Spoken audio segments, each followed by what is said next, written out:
Hello, my friends. My name is Justice Knight, filling in for Lisa Haven, and this could not have been better timing.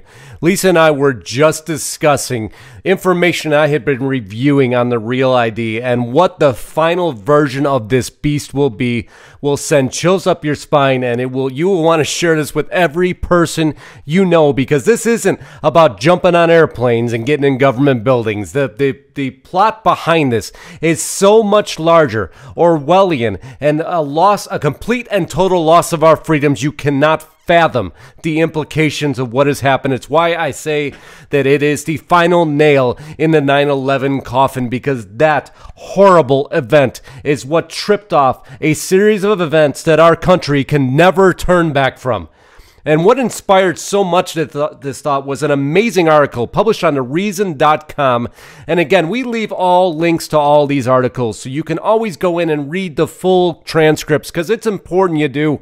I need you to read it for yourself. I need you to see where we're coming from, because the Real ID, and let's just go back to as you know, 9/11 tripped off so many events. The increased, as this article states here, the agency of the NSA that basically started monitoring every one of our phone calls, all our internet activities, everything else that happened, all in the name of terror to stop another 9/11, which, of course, none of us want a 9/11 to happen.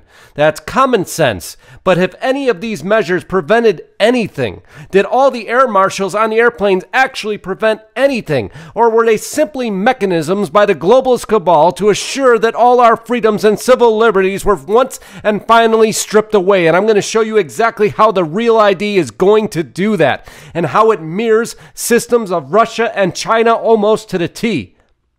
And again, it's more than just getting on planes and getting into federal buildings. But let's go to what was the original version, the draft. And you can just thumb up here. This is Public Law 109-13, the proposal by the 119th Congress. And this is the act itself. And if you go through making emergency supplemental appropriations for the defense, the global war on terror, I told you it was wrapped up on the global war on terror, and tsunami relief, into Division B, the Real ID Act of 2005. Before we get to that next document, let's go into Michael Chertoff's words himself, because you have to understand the authors of these things to understand the implications. The author wrote, should banks cash checks from people who cannot prove who they are? Should parents hire babysitters they know nothing about? Should airlines let passengers on board without validating their identity? Play off the fears of the American public. Play off those fears, Michael. Make sure that everybody buys in. But are these documents necessarily reliable? Consider these facts. All but one of the September 11th hijackers, there you go, carried government IDs that helped them board planes and remain in the country illegally. Last year, our immigration and customs officials charged hundreds of illegal workers with crimes relating to state and federal document fraud. In 2005 alone, let's hit them in our pocketbook now, Michael. Come on, bring it in. Identity theft cost American households $64 billion. But don't worry, our government will have a solution. They have a solution in the Real ID Act, Title II, passed hook, line, and sinker. HR 1268. And the definitions go into how a driver's license defined and how this new federal Real ID. Let's take a step back, shall we? Because states fought back against this initially. Because a driver's license belongs in a state. That is a state responsibility, a state right. To keep my identification is my state's rights. So what did the Real ID? The Real ID caused and created a bridge between federal rights and state rights. Because although the Real ID says we will not maintain a federal database, nudge, nudge, wink, wink, they do have access, and the states have to maintain a database of your images and all the images and information you give for the Real ID, giving the government access to every single state database. So for the first time, they have created the Orwellian cloud of information on all of us. The Real ID facilitated the final web of the government, because but although they created the web, when you see the action that they can partake with that web, you're gonna hit the floor. You're gonna need to share this, because this isn't where it ends. So we're gonna go just one step in. A little bit step further, I apologize. Because this really is interwoven with the Department of Homeland Security and one of their divisions, the TSA, because the Department of Homeland Security now controls the border construction. It controls our airports. It controls our Coast Guard. It controls our ports. It's become this omnipotent beast of suppression. And why do I say that? Because here's a bill here. Thank goodness this didn't pass. This was published on the Hill. Senators unveil bill to ensure TSA protects trains, buses, and ports because the airplanes weren't enough. The terrorists attacked themselves weren't enough. No, the TSA, and in this case, Thune and Nelson, wanted to make sure that the TSA, or Department of Homeland Security, had access to every single bus, train. It sounds like a movie. Trains, planes, and automobiles. Make sure the TSA has an agent and access. So do you need to show your ID to get on your public bus? Talk about freedoms lost.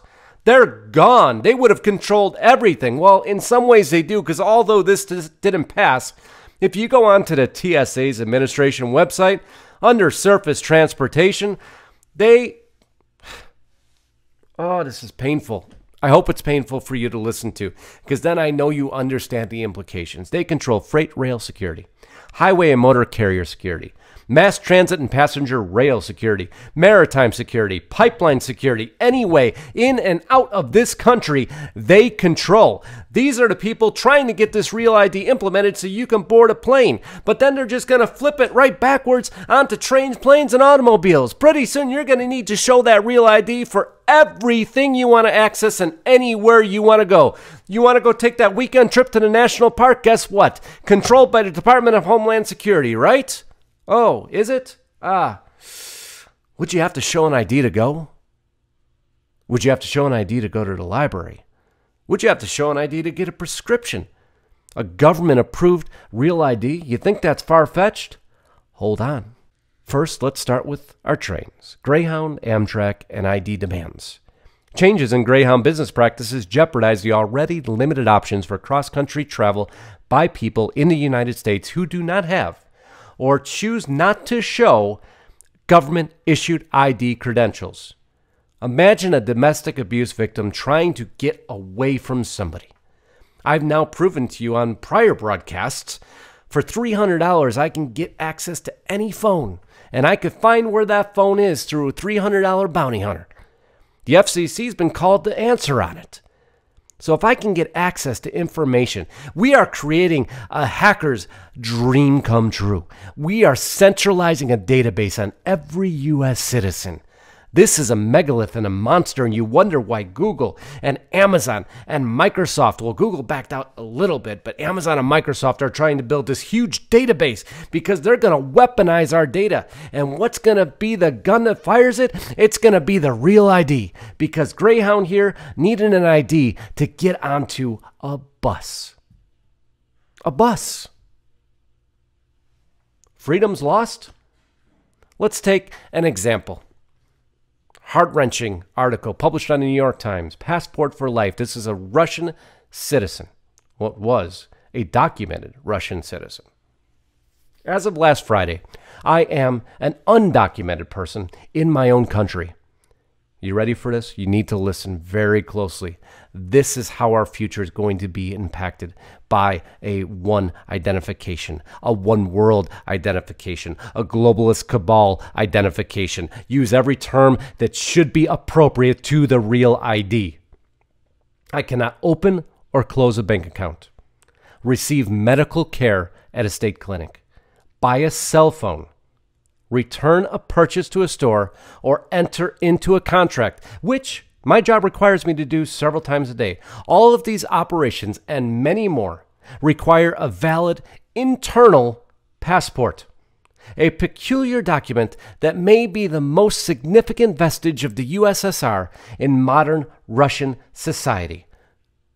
An internal passport to gain a prescription, to rent, to go get a library book, to get a cell phone, because then they can link that cell phone directly to the ID so they know who's making calls and where you're going in case all those facial recognition cameras can't get you. You're in lockdown. Our Real ID is the United States version of the Russian internal passport. So imagine if you get on the government's list of somebody they don't like and they want to stop your everyday life. They revoke that Real ID and they shut it down, because if we continue down the track we're going, soon enough, we'll need our Real ID to go get those prescriptions, because they're going to federalize that. Pretty soon we're going to need that Real ID to go to those state parks. Those are already federalized. Pretty soon we're going to need that Real ID to get a loan, to open a bank account, to close a bank account, because, that could be funding terrorist activities. You could go to the library and do research on terrorist activities. Oh, if you go to buy that handgun, you could use that in terrorist activities. We need all of that. You need to use your Real ID so we can make sure that those bad guys don't get access. And in the meantime, they know everything you've done and everywhere you're going. They've weaponized. They have created the perfect weapon in the Real ID. They're weaponizing the cloud now. And once 5G's there, forget it. It's game over. But they're not the only ones, because we can go to China, because China takes it even a step further. Because to live in your city, your province, your home, your ID has to show and declare exactly who's there, how many people are there, and every single bit of information about you. My friends, when we take these little steps, and the 34 states that fought back should have continued to fight back, and when all of you, and they did this under cover of darkness, quiet as a mouse, they implemented this Real ID and slipped it into the consciousness of the American public, and people are asking, what is this? How do I know? Is there a mark on the ID? There is. And everybody signed off, not even realizing what they were signing off on. Where else? When would that have ever happened in a free country of the United States of America prior to 9/11? My friends, the final weapon has been created. The final weapon against our freedoms, our liberties, they're lost. We're still working on ways on how we can fight back against this. I don't have one, and I'm not going to sign up to it till the bitter end. My friends, this is what the Real ID is. I want to thank you for tuning in. I want to thank Lisa Haven for allowing me to be here. I hope that you will share this far and wide. People need to be made aware of what the final steps of this Real ID will be before we give up any more of our freedoms. I hope you'll subscribe to my YouTube channel at Justice Night. And most importantly, also, I want to thank my Patriot Supply. They support Lisa. They support me. They help us bring these broadcasts. PrepareWithLisa.com, an amazing sponsor. And when we need to prep, it appears every day more and more. We do. You have to. Just in case worst case hits. So I want to thank you each again for tuning in. Godspeed and God bless. Once again, my name was Justice Knight, filling in for Lisa Haven. I can't thank you enough for being here.